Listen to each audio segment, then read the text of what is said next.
So before we start, may you all stand up for us to feel the presence of God, to be led by Mr. Alvin.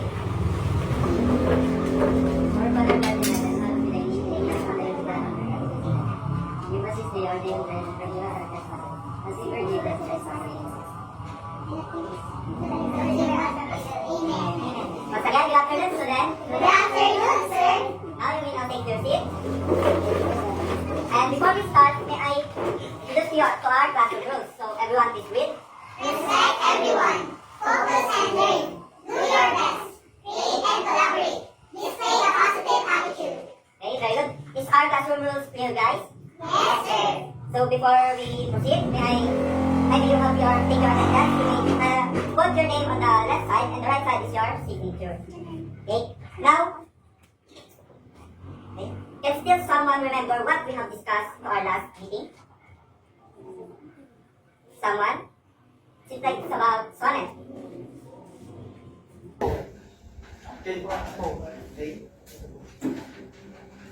We talked about last meeting is sonnet 10 and the elements of what? Very good. It seems like you truly understand what we have discussed last meeting. Now let's go on. Okay. Now let's go on to our activity before we proceed to our topic, which is the number substitution cipher. Everyone, please read the instruction.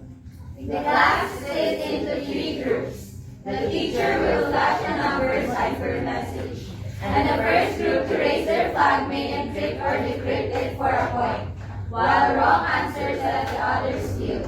After several rounds, whoever the most points wins. Is our instruction clear to you, students?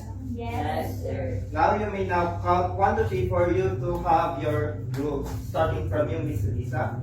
2, 4. 1. 2, 3, 2. Now, once that you have already your group number, the group number 1 will stay here. Group number 1, please stand up. You may proceed here.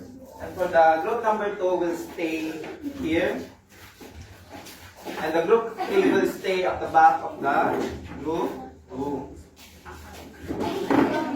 For you to be able to answer the cipher code, you will need this.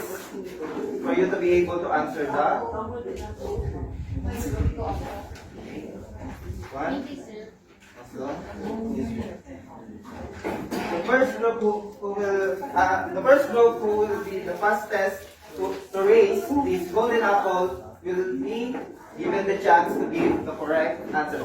Once the group give the wrong answer, the other group will have the chance to steal the correct answer for them. So once I flash the ciphered number, you will be given 3 seconds to raise your golden apple.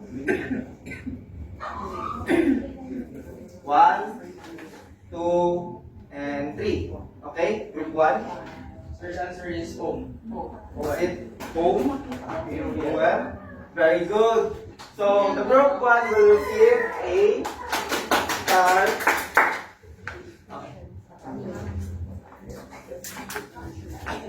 Okay. For the second one will be 1, 2, and 3. Okay, group 1.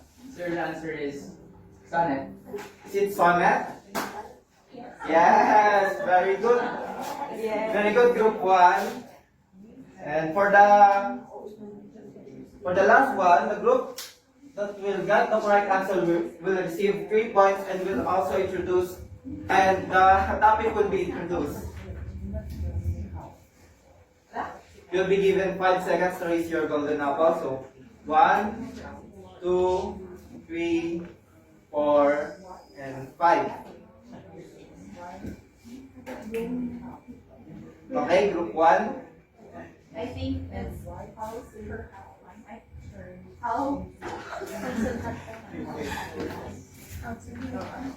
not right.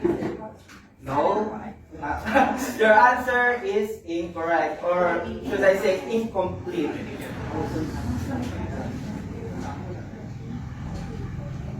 Okay, any group?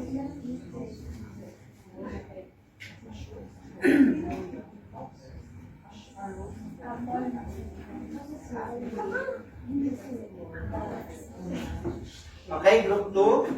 Sir, I think it is 1,000 had time What? Can you? to be. To D? Your answer is incomplete, so the other group will still have the chance to give the correct answer.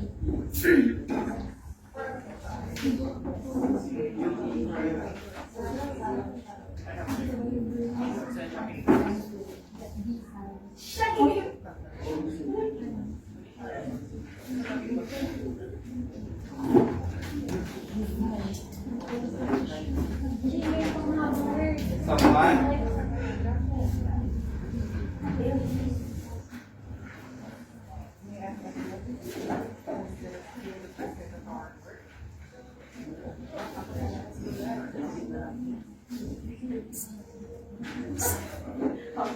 Yes.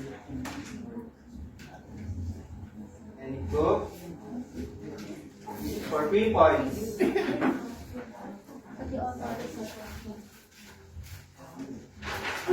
Okay, group 3. How soon had time the subtlety of you? Is it correct? Yeah. The group 3 got the correct answer, which means they will receive 3 stars.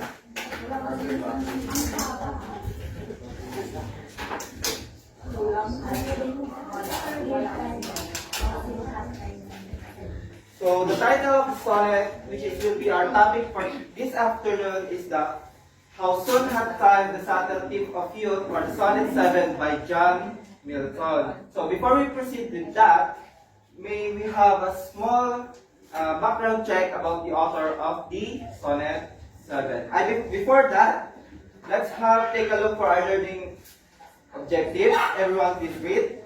At the end of the lesson, the students are expected to identify the poetic elements of Sonnet 7, form, meter, rhyme scheme, theme, tone and mood, figurative language, symbolism.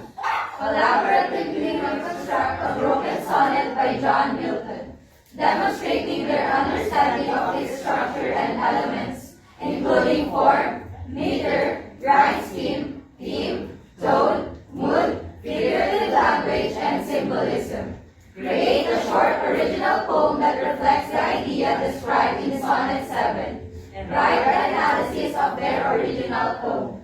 Now, is our learning objective clear to you, students? Yes, sir. Now that you have a small idea of what will be our topic for today, let's now proceed with the short background of the author John Milton. So everyone please read. John Milton was born on December 9, 1603, in London, England, into a middle-class family.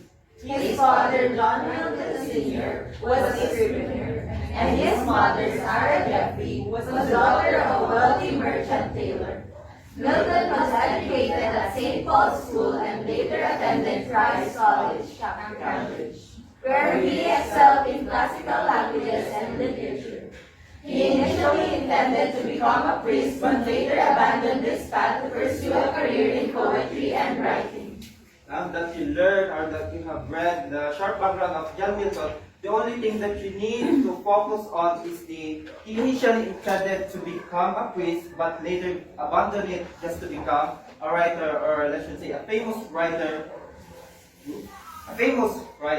So let's go with the analysis, which is, I will introduce to you the Sonnet 7 by John Milton, where he wrote this during his 22 birthday.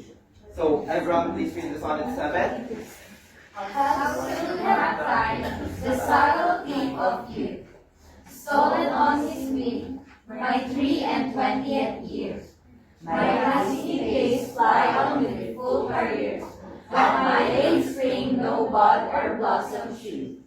Perhaps my semblance might deceive the truth, that I to manhood am arrived so near, and inward ripeness doth much less appear, that some more timely happy spirits endure. Yet be it less or more, or soon or slow, it shall be still in strictest measure, given to the same love, however mean or high, toward which time leads me, and the will of heaven. All is, if I have grace to use it so, as ever in my great taskmaster's eyes. By reading the sonnet, what can you learn about it? Like, what the message do you think the sonnet 7 convey? Someone? Okay, Miss Hannah, and raising your hand. Sir, I think John Milton talks about his fear as he grows older, since he wrote it during his birthday. I think he fears that, given his age, that he is growing older, but at the line that says, "But my late spring no butter blossom shoot," I think he's afraid that at that age he still haven't achieved anything. Something like Okay. that. Very good, Miss Hannah-Lynn. It seems like you truly understand the main idea of this sonnet. So let's now proceed with the different elements of a sonnet, which we also discussed last meeting. So keep in mind to what we have discussed last meeting, because we will use this to truly understand the whole content of sonnet 7, especially also the first one will be the form and the structure. So what is how many lines does a sonnet have? 14 14 lines. So if we were going to count sonnet 7 by John Milton, are we going to have or count 14 lines or what? Can someone number the lines? This is sonnet 7. Yes, it's Brazil. So there is 1, 2, 3, 4, 5, 6, 7, 8, 9, 10, 11.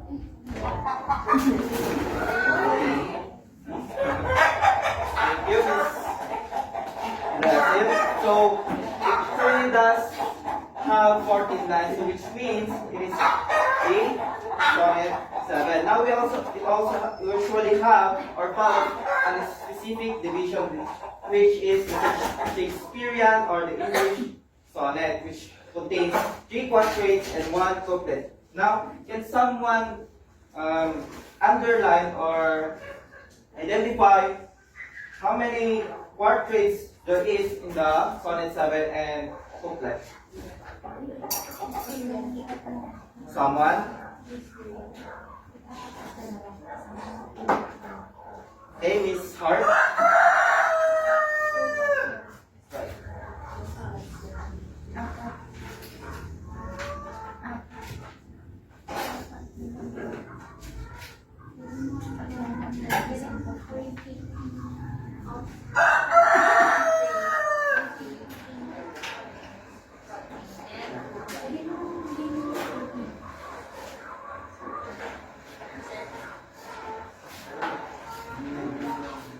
So, which means that sonnet 7 also follows the Shakespearean sonnet, which consists of 3 quatrains and 1 couplet. Thus, also sonnet 7 contains or follows the rules of the Petrarchan or the Italian sonnet, which is the 1 octave and also the 1 sestet. Can someone identify the octave part and the sestet part of sonnet 7? Someone? Other hands, please. Yes, Mr. Kevin.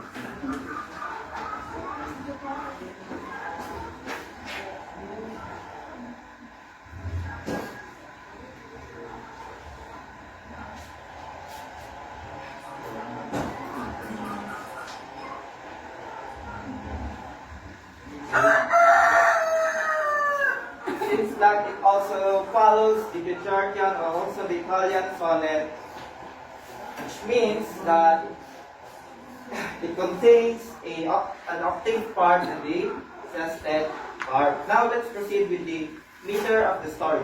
Most sonnets are written in iambic pentameter. So, can someone identify the iambic pentameter of the sonnet? which we also discussed this last meeting, so I'm expecting that you already know on how to identify the Jerkin and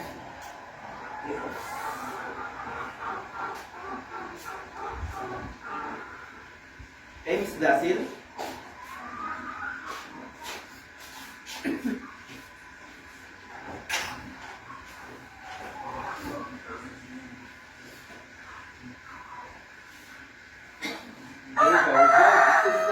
You truly understand what we have discussed last meeting, which is to you by showing on how to identify the iambic pentameter of a sonnet 7. So now let's proceed with the rhyme scheme. So what is rhyme scheme? Someone? What is a rhyme scheme? I need a hand.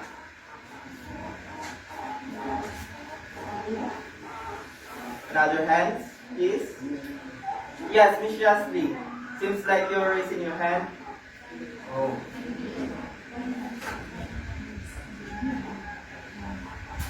Yes, Mr. Kevin. Mr. Ivan. Sorry. Mr. Ivan. I think rhyme scheme is when the songs alike with the other. So, very good, Mr. Ivan. So, by that, what do you think that the sonnet follows? Is it the Shakespearean or the English sonnet, or the Petrarchan or the Italian sonnet? Yes, Miss Hart.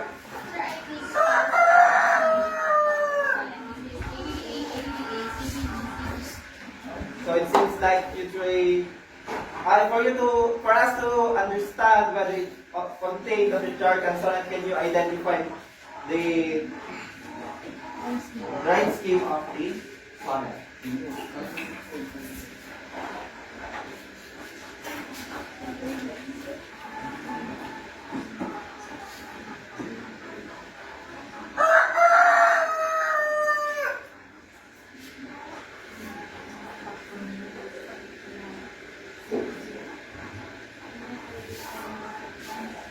Is she correct, students? Yes, sir. So, for us to furtherly understand what does on how she identified it is the rhyme and the rhymes by identifying the rhyme scheme of the sonnet 7. So, if you're going to look for the first line, you'll see the last word yod, and also for the fourth line, you'll see the word should, so which means that they rhyme to each other. That's why they are labeled A. So for the second line, the last word is year, and for the third line is career. So if you're going to look at it, they are rhyme to each other. So that's why they are labeled B. So did you understand that, students? Yes, sir. Okay. So now let's proceed with the quota or thematic change of the sonnet. So what can you identify with this? With the sonnet 7? It is the octave part and the sestet part. What can you see or observe between those two?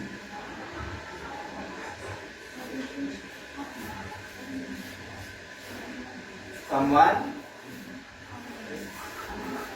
Yes, Miss Hannah? Sir, I think that Volta is located at the 8th line because at the octave set, the first 8 lines, John Milton expresses his fear of him not achieving anything at that age. But in the end, he switched into a different thought that he explained that even if his progress is slow or fast, even if he reached his lowest or his highest at that moment, he surrendered everything to the heavens or to God. Yes, very good. That's actually the true or the meaning for the octave part of the sestet part, or that is the main idea for the octave part and the sestet part. For the octave part, it is the part where John Milton's complaining on how already at this age but without any big achievement. Yes, Mr. Ivan, you want to say something? Yes. I think the fifth does not happen at the 8th line, but instead it's at the 9th line because it has the by the word yet. So the shift that comes at one time is Very good, Mr. Ivan. You saw the mistake by Hannah and also my mistake for not seeing that. So actually the change will start at the 9th line of the sonnet. So do you understand that part, student? Yes, sir. Now let's proceed with the tone and the mood. So everyone please read the tone and the mood for the Tone is the author's or speaker's attitude toward the subject or the audience, shown through their choice of words and style. Mood is the general feeling or atmosphere of the tone. So what do you think is the tone and the mood for the Sonnet 7? What is the tone of the writer who is John Milton? Tone and the mood. Someone?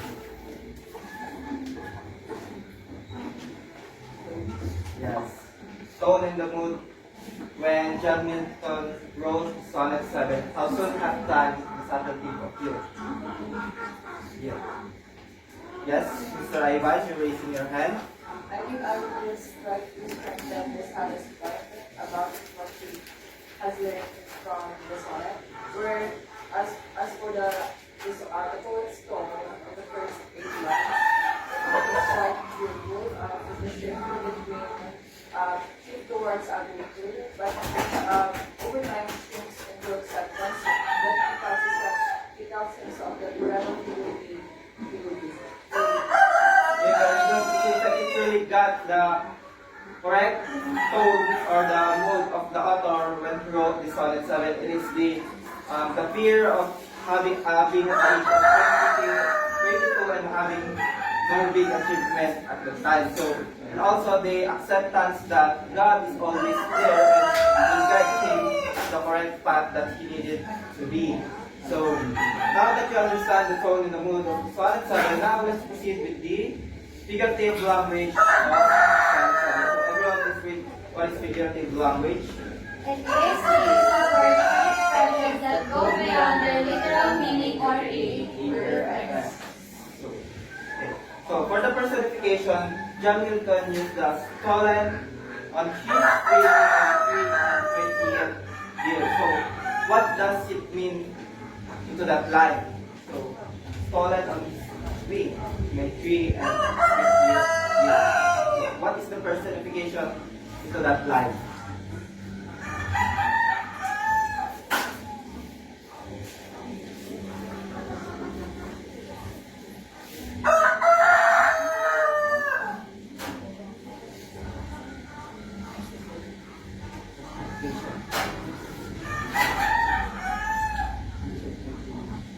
So in that part, the wing is personified the wing as a thief who stole time. Did you understand that? Yes, it's a thief.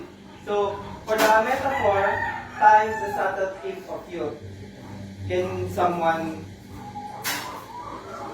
explain that? Yes, Miss Brazil? I think the metaphor finds that peak by you. When we say metaphor, it is a comparison between two elections. But in this line, it compares time and thief. How could you say so? Because in the poem it says that time is the thief. Very good. Since that is you also understand the figurative language uses in today's sonnet again by John Milton. Now let's proceed with the symbolism, which is, everyone please read. Objects, characters, or events that represent deeper ideas or emotions beyond their literal meaning. So we have decided which is, can someone read? Please raise their hand. Yes, Miss Hannah, Miss Brazil. Time. Time symbolizes loss of age. It represents how life's early potential can be taken away before it's fully realized. Okay. Can someone relate into that? Raise your hand. Relate yourself to that.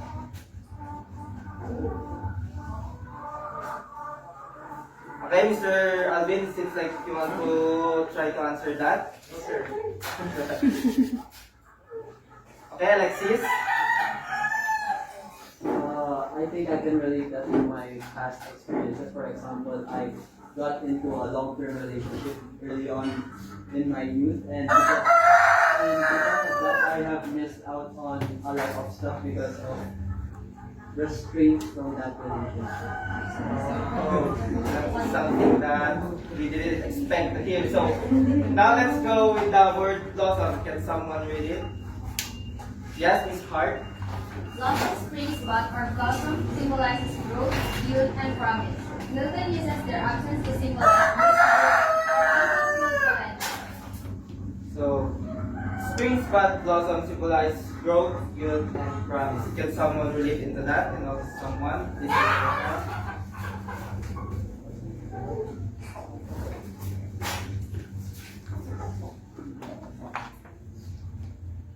Someone?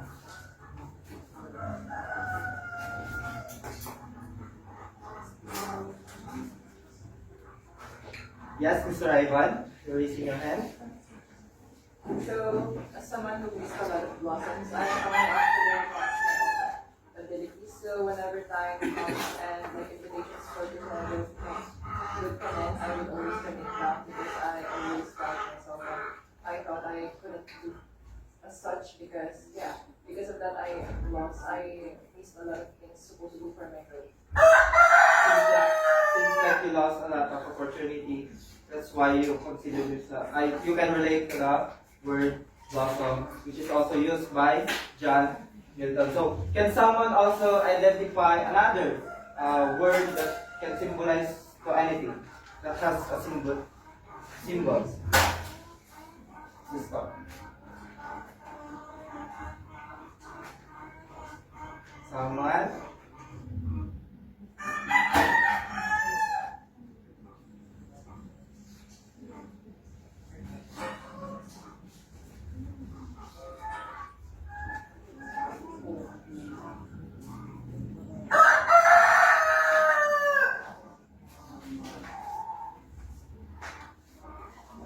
Hey, Mr.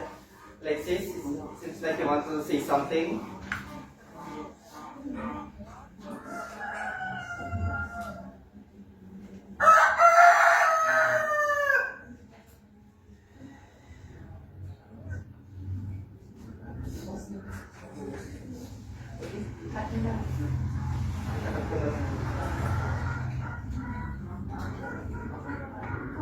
Okay, Mr. Alexis. I think one word that symbolizes is the word brightness, which symbolizes for example, peak of a person. For example, when a person just a certain, for example, an athlete reaches a certain age where they're able to compete at their highest levels. Very good. So it seems like there's still a lot of things to be seen into the piece, which is what you have said, and there are more. So before we go with that, let's just proceed with our next. It is the theme. It's the central idea or the main message of the poem. So it often explores love, death, beauty, time, and fate, or human emotion. So with the Sonnet 7, what do you think is the theme used by John Milton?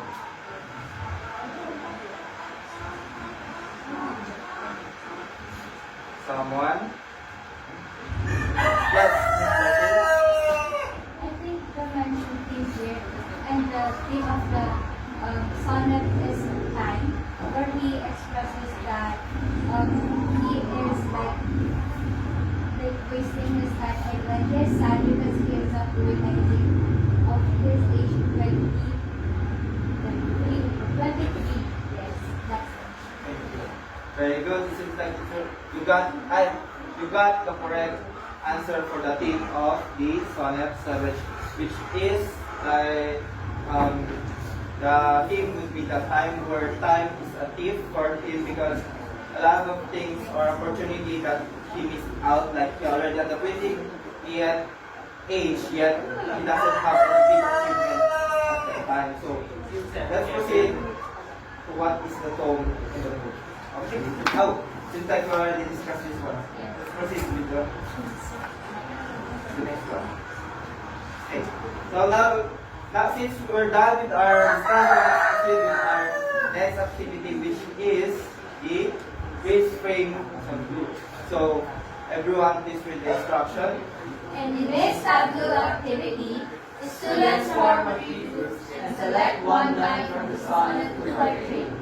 Each group has a director who guides everyone's pose, gesture, and expression to reflect the chosen line's imagery. Once frozen, no speaking is allowed. Only body language, facial expression, and stillness may convey meaning. Props are allowed if safe, and each member must participate. Groups have limited planning for 1 minute and positioning time for 10 seconds. After freezing, other group guess the line represented and the present group explains their results. The performance is scored based on clarity of imagery, emotional expression, creativity, group coordination, stillness, pose, quality, and strength of explanation. Is our instruction clear to you, everyone? Yes, sir. So for us to give points to every group, please be guided with our criteria, which is number 1, accuracy in portraying the line, expression and body language, teamwork and participation, clarity of explanation, with a total points of 25 points. So now you may now have a circle together with your groups, and you will be given 3 minutes to prepare and 1 minute to showcase your here again. Your pose here in front. So 3 minutes starts now.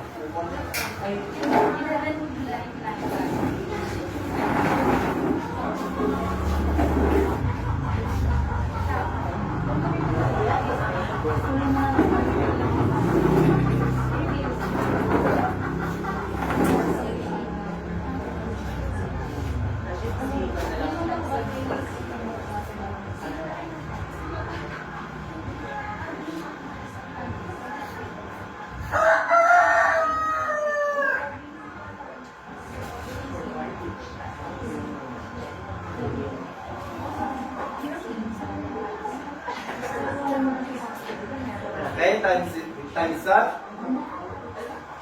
And the first group who will present their presentation will be the group 2.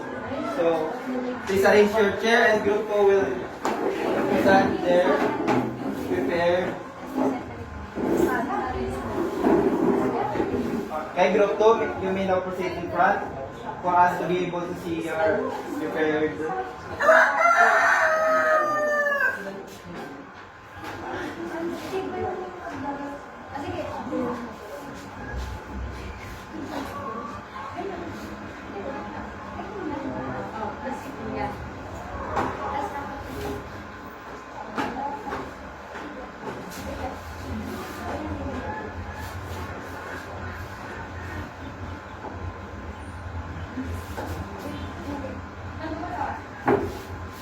Are you done? Okay, the group who will get the correct answer will receive 2 sticker or star. Okay, group 3.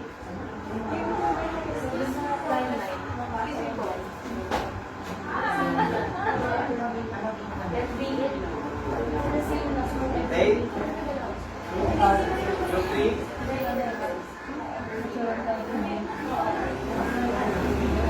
Group 3, what slide do you think they are trying to portray? I think the line that they are trying to portray is line 11, presents same not, however mean or right. Is it correct? Is it correct? No. Is it correct? Yes. Okay, since like the group of that, okay? So, where is your leader? Can you explain us why did you choose that? Like in class.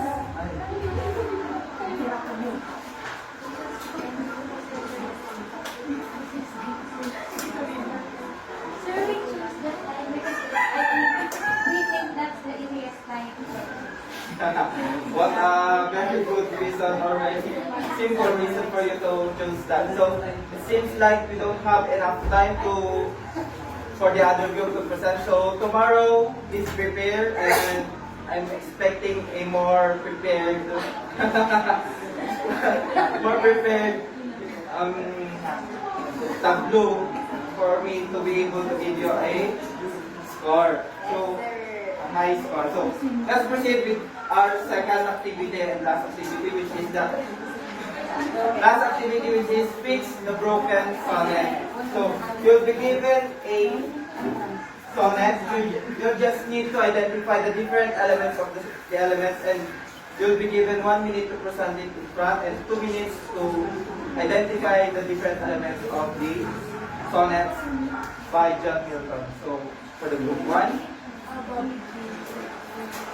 group 2, and group 3.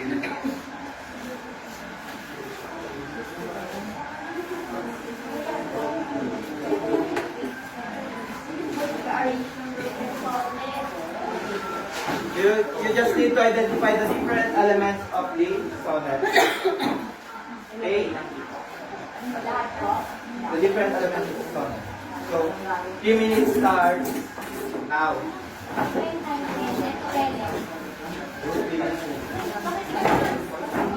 And by the way, please follow the instruction of our activity, which is the students use the same group. The teachers will then provide an envelope for each group consisting sonnet. Inside, students will identify the form, meter, rhyme, theme, tone, and mood, figurative language, and symbolism. Then after 3 minutes, the group must be finished and ready to exchange their answers in front. The video. So for the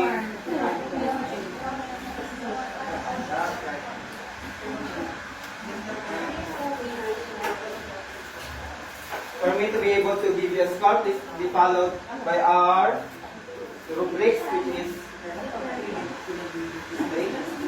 is the sonnet from instruction, form, meter, rhymes, theme, tone, mood, figurative language, symbolism, teamwork, and anticipation, presentation, and clarity, with an overall score of 14 points. 50 points.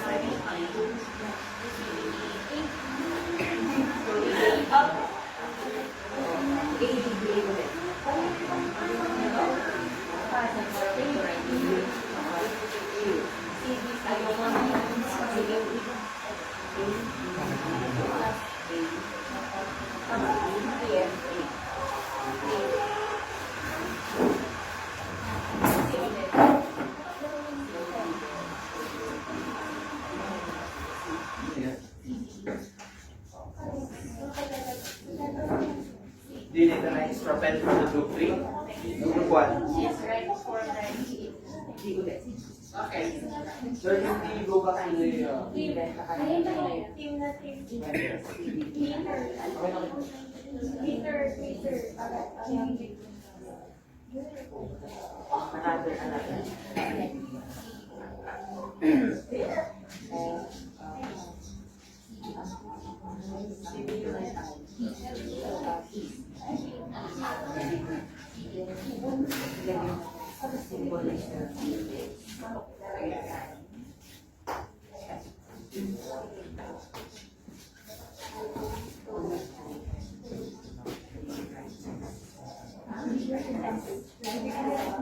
Okay, we still have 2 minutes to finish your activity.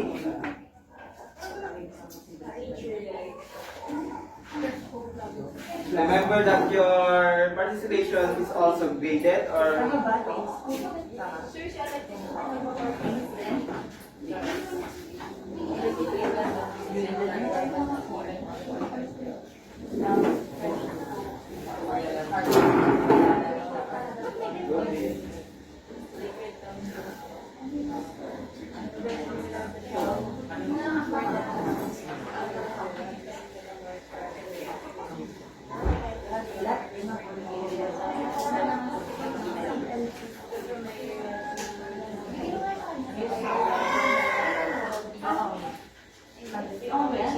okay, 1 minute left.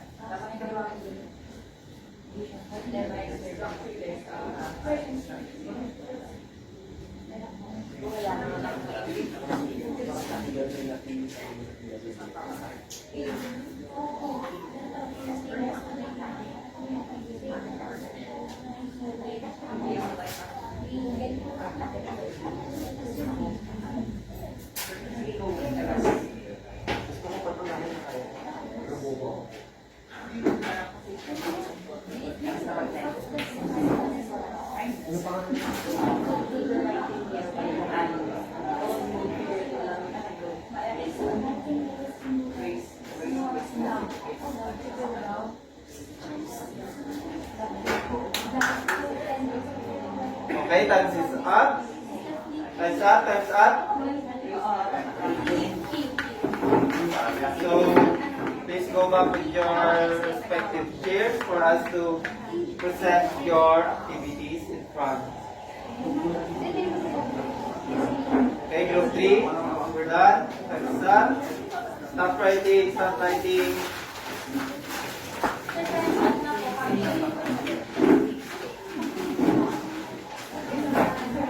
So the first group will present their activity, which is also the first group to finish their activity.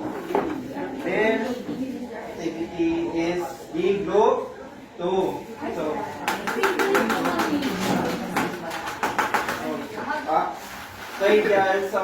seems like someone is trying to raise their concern that group 3 is the one who firstly finished the activity. So group 3, please come in front to present your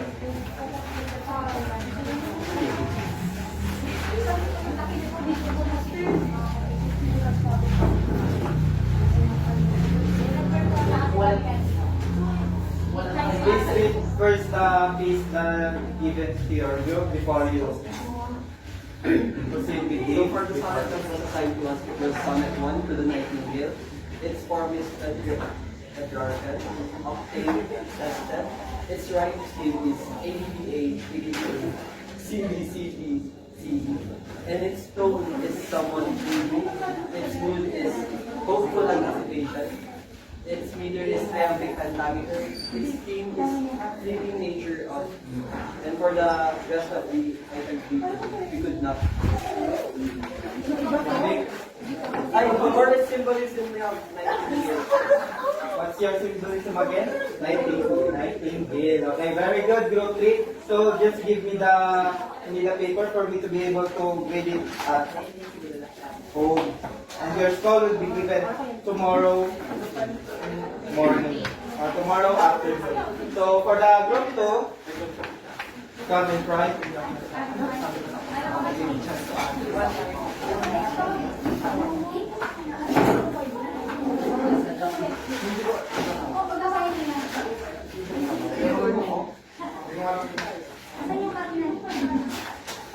Okay, start your reporting. Start presenting your... So our sonnet is to the Nightingale. So our form is Petrarchan that has an octave and sestet. So it follows the rhyme scheme of ABBA, ABBA, CDE, CDE, and it has 8 iambic pentameter, which means it has 5 iams in one line.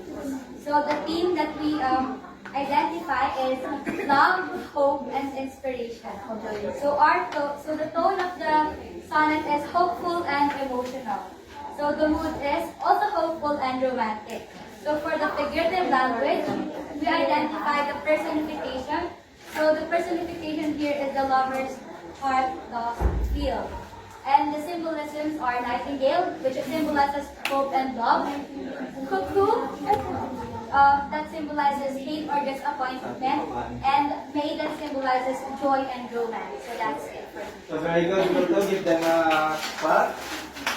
So just give me the Manila paper for me to be able to give a score and announce tomorrow morning. So it seems like we don't have enough time for the other group. It seems like we don't have enough time for the other group, so they will report it tomorrow. For us to be able to see with our next, which is what I have learned. So can someone raise their hand and stated what have they learned from our discussion today, this afternoon. Other hands, please. Someone? Someone. Okay, Miss Brazil? So today I have learned about the sonnet by John Milton entitled How Soon Have Time, the Sorrowful of Youth, and the elements of the sonnet found in that book. Very good. Seems like you will understand our discussion for this afternoon in sonnet 7. Also, by using the different elements of the sonnet, we are able to identify what kind of theme, tones, and the meters, and on how John Milton used the Petrarchian sonnet in his piece. So, since like you truly understand our discussion, let's proceed with our quiz. Let's proceed with our quiz. So, I have here a piece of paper which you just need to give the correct answer to each. So, please pass it backward. Here. Okay, are you done, class? Yes, sir. So, exchange paper with your seatmates for us to check. And I see for us to how many scores do you got? Okay, so number 1, B, 2B, 3C, 4C, 5B, 6C, C, and number 10 is C. Who got the perfect score? Me. 11 score. So it seems like a lot of you got the perfect score. So since I can truly understand our discussion today, so please just pass it forward for me to be able to record this. And